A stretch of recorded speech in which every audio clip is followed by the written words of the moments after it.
Takuenda kuzororo tinofana kuita zvinhu zvakanaka. Muzororo mune muyedzo inouya novamwe, muzororo ino muyedzo yaunogadzira iwe. Iyo patinotaka kuvhura dare muna 2023 J3 musi wa 6 January tinotonga dzimwe 8 musi wa 8 tinotosangana nedzimwe nyaya itsva dzamunenge mapara muchi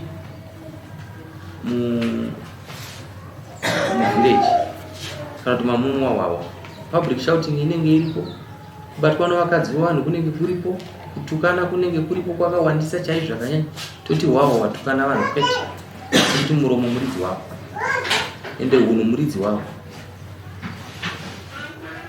Saka vanhu ngatiitei zvakanaka, tizive zvazvinoita mukurarama.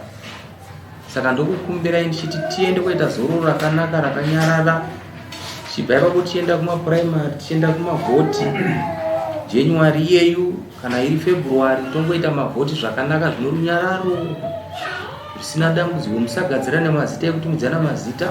Koze yangu vanhu vanongomitisa vanhu vachimitisa vachita zvano basa rese.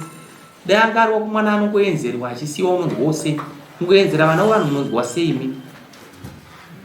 Kungonakidzwa nongorara naye uchisiya. Kuzvara kunodzimba. Asi wongorara naye ubva wangomusiya. Ngoti andamuonera chete zvangu zvaita sei zvaita. Unofanira kuzvinzwawo nyasha. Kuzvara kunoita sei kunodzimba. Saka tofana kuti titarisewo vana vamwe. Zvangofanira kuti mwana wako kuona achita zvakaipa akaonekwa nomumwe munhu anofanira kuona munhu anomutsura. Zvinogona kutsura mwana wako wakutanga kutukana kuti baba repo wakavenga wangu havana kuvenga mwana wangu asi vane mabasa akanaka kuti iwe ita zvakaita sei zvakanaka. Kuroorwa vana vari under age hakuna kunaka, kunokonzera matambudziko pamusoro penyika. Regai dzive shiri mazai ana muto. Mirai vana vakure zvakanaka, tovaroora munhu zvakanaka. Mutemo manje unenge uchitaura kuchitimanikidza pasi pezuva kuti kana munhu aroora mwana under age anofanira kuti abhadhare. Makosti acho anofanira kuti abhadhare. Ende kudana nomwana mudiki kuri kuti unenge wakamukunda pfunda ukamuita bribe ukawadana naye zvese izvi tofanira kuzvitarisa.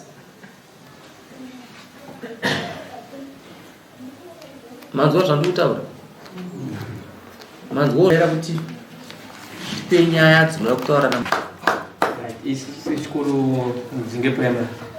Takatarisira 19 mawindow pens yedu kubva kuna Mr. Chinga ne 5 kg yepati nemari yatakaita claim labor yatakashandisa seChikoro $190. Achigwande vataura nhasi kuti vakauya ne6 mawindow pens ne 2 kg dzepati. Ndakamira ne 2 kg dzepati. Zvinhu zvedu asati zvakwana. Maya kupayment. Hanzi tauya kupayment. Uya akauya musiko. Akaya kumba kwangu akati nini mambo paya paini ndimufundisi ndinoenda kuchechi ndiri munhu wechokwadi kutaura naMwari. Saka bosha yangu mambo handikuramba toga mushika. Asi ndakakwanya munhu wangu wakakonya mawindow 3. Ndikati judgment handichinja ndikatonga zvakaita sei zvakakwana. Saka ndachikumbira kuti ndipe nguva ndikatonoya kudai. Topindura zvikamutemo kudai. Ukuzvinzwa. Akanga afuma nodzoka kubva kumudzingi. Akauya. Saka judgment ndakapindura chiti kudii hei kumabhuku. Ndakamuti kudii rega tumubvunze. Makati ndiwedzere mamwe mawindow anga ndakatenga matatu ne 1 kg saka makati ndiwedzere 3 ndotenga imwe kg yepati.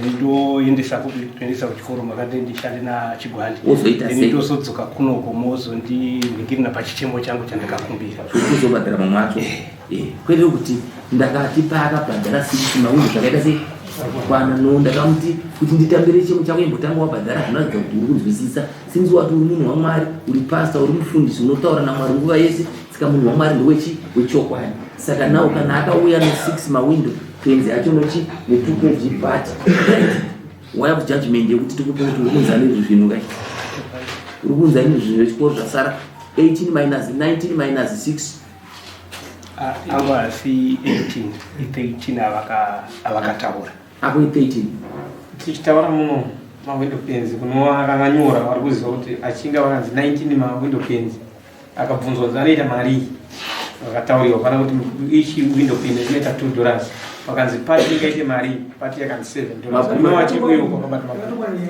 yanga iri musi wa13 vanhu vanga vari vangana 13 November vanhu vanga vari ku 2 vese vakapwanya 13 ero 19 mawindow vari 2 saka issue yakati kudi issue yakati achinga ngavabhadhara 19 mawindow because ndo vanga vachiramba kuti ndo matongerwo yakaitwa pandoda kutaura kuti mawindo pandoda kuti ndibvise ndepekuti vanhu vakapwanya vangani okay 2 saka apa zaita manje panzi munhu wana abhadhare 19 unofunga kuti kunanda kukanganisika achinga takadivhaida kuti mawindo achinga vanga vanowana 2 plus mwana 1 wamugabe vana vanga varipo 3 but ati 19 divided by 3 saka kutaura kuti achinga vaizobhadhara 13 mukataka 6 mawindo saka tawira naye gozi tofana kuenda pakati nopakati right 13 minus 6 wasana mawindo mangani chireka kufura mabhuku iwe tawira right 7 ini ndoda kutaura 7 akuda kuti anonoka gozi ndakutona zvakutonetsa grace period ndachangokuwa grace period yakati kure 15 ujeni wafana ngwabhadhara 7 zvakaoma zvakadii ndatopedza nditachiri mari yechikoro expense kufamba mari yechikoro mari yedu maexpense yacho ese akasvika akaturwa panamba makatura ino kuti tizobhadhara isu tanga tati maexpense edu akusvika 190 pamataura kuti anofanira kubhadhara 140 ndo yakanyorwa pajudgment zvakaya anobhadhara 140 but mawindo danda akuda first expense yechikoro unori machiita indori right 140 ndakuikwiza uchabhadhara 140 paunotengesa 40 wakubhadhara mari wazvinzwa unobhadhara $200 wazvinzwa ndaita interest awi together tawira mawini akachikoro aya hatina kuwina so tiri kudzorera zvezvede mutemo akatora mari yechikoro tapedza like next